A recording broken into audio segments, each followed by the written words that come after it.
when I first came across these instruments, I was captivated by the sound, as I hope beautiful.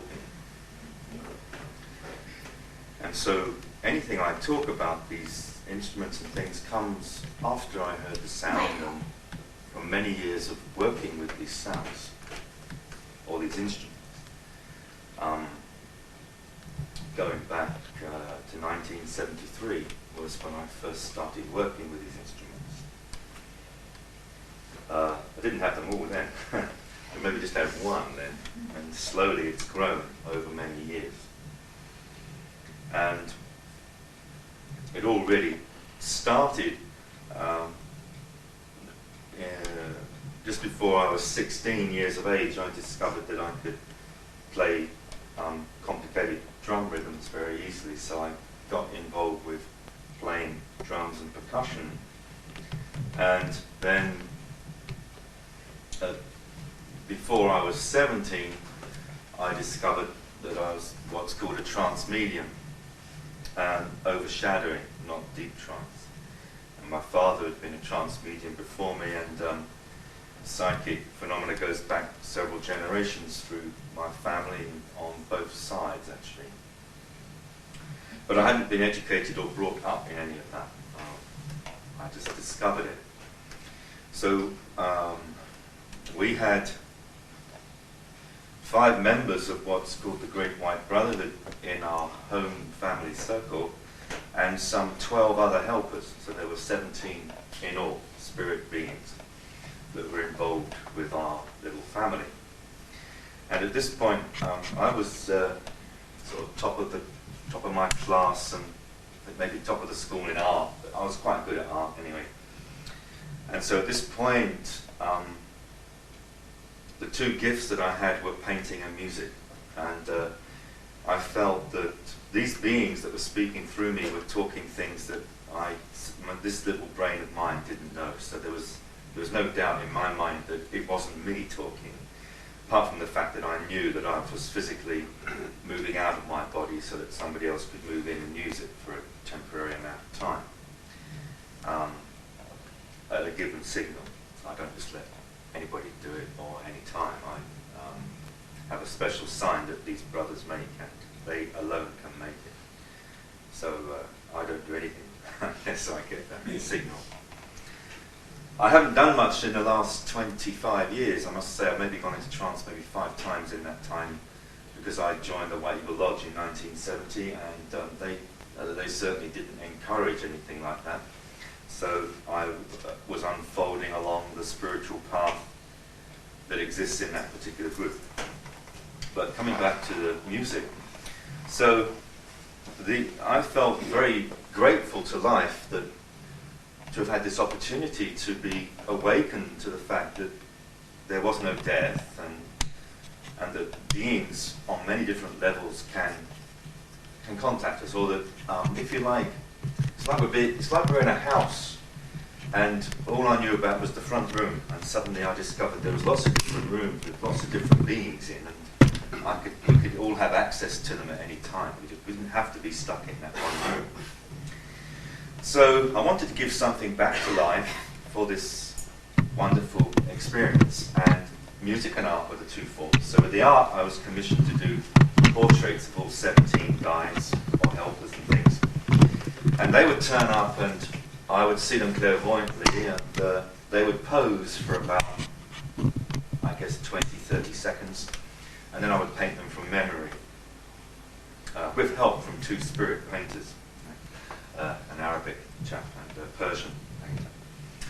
And then there was the music. So I was then trying to find some way of, how can I express these states of consciousness, this altered states of consciousness, expanded states of awareness through music or through sound.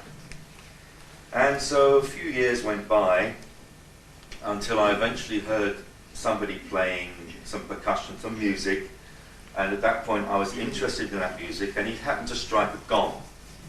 And when I heard that gong, it was speaking to me of this world of the spirit. And from that point on, then all kinds of metal instruments started to come to me. Or I'd be told, one day a voice came and said to me, go to Portobello Road, there's some bells for you there.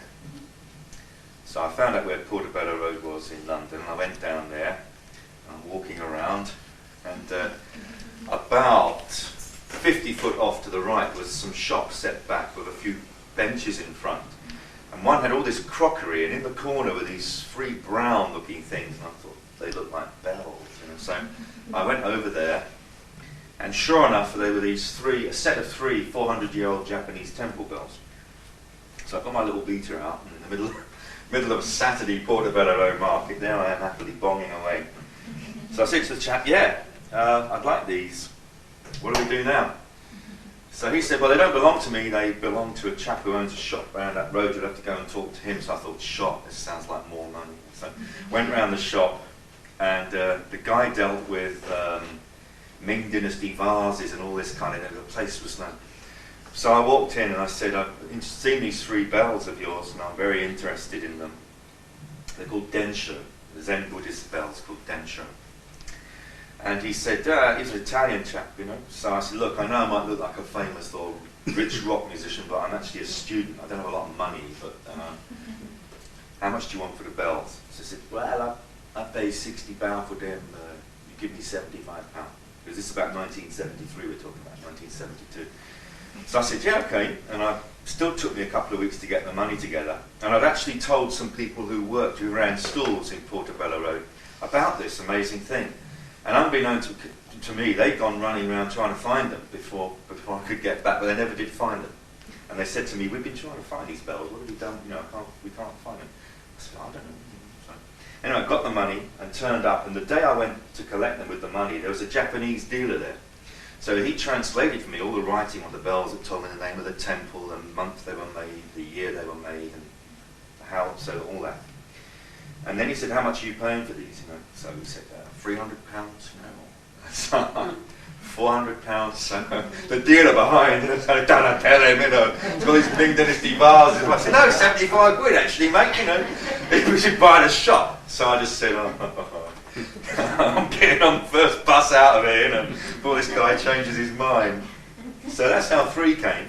Actually, at the same time, I discovered a Ming Dynasty Chinese temple bell, and the guy, he let me have that cheaper as well, when he found out what I was doing and everything. And then, so that's some way that the instruments have come to me. And then there was one time, a guitarist friend, his grandmother had been given these temple gongs from Burma at the turn of the century. And this chap used to play with them when he went to his grandma's, and so he said, would you like these? So they're on permanent loan to me, and I've had them ever since. And they arrived about 1971. And then I was doing a summer season down in Cornwall in 1970 with a jazz trio, and we did a few things to raise money for the local arts centre. And the chap who was on the board of that owned an antique shop, and he was also an occultist apparently. And he rang up one day to say this huge, great Chinese gong had arrived, and was I interested? And it was a horizontal gong. It still is. It's about this big. And it weighs about 70 pounds, and it's suspended from the centre. And it had a special beater that had like a cricket ball leather thing on the end of it. So we go down Scott Tuttle's shop, and the two of them are holding this thing up with a string, and I'm hitting it. So I'm saying, yeah, that's great, you know. So that was the next one, and then so it went on. So I've got instruments from China, ancient China, antique instruments from China, Burma, and Tibet. Not Tibet, sorry, Japan. So I spoke to my father's guide, who was the leader of the circle, was an American Indian called Whitefeather, who we are told is from the 9th level, the 9th plane. So quite a high guy. So I said to him one day, just telepathically got in touch with him, and I said, look, I've got stuff representing these different past lives, and I actually just remembered a past life in Tibet. It was in the middle of a tea break when I was working as a gardener, and I just had this flashback to seeing myself in Tibet, seeing myself now, seeing myself then, and it all got out of time, and it was in 10 minutes I did a quick sketch of myself. So then I thought, right, I've obviously been in Tibet, And then I realised I had about 10 lifetimes in what's called Tibet over many thousands of years. So it wasn't always called Tibet when I've been there. So I got in touch with White Feather and said I'd like something to represent my past lives in Tibet. And that was it. I just forgot all about it. And 2 years later, one day before my 25th birthday, this yogi from Tibet rings me up and says, I've been asked to give you this meditation symbol. Are you interested? So I said, no, really, you know. Who needs a Tibetan meditation symbol? You know, so I said, yeah, sure, you know, come over. So he came over and he got this little thing out and he struck it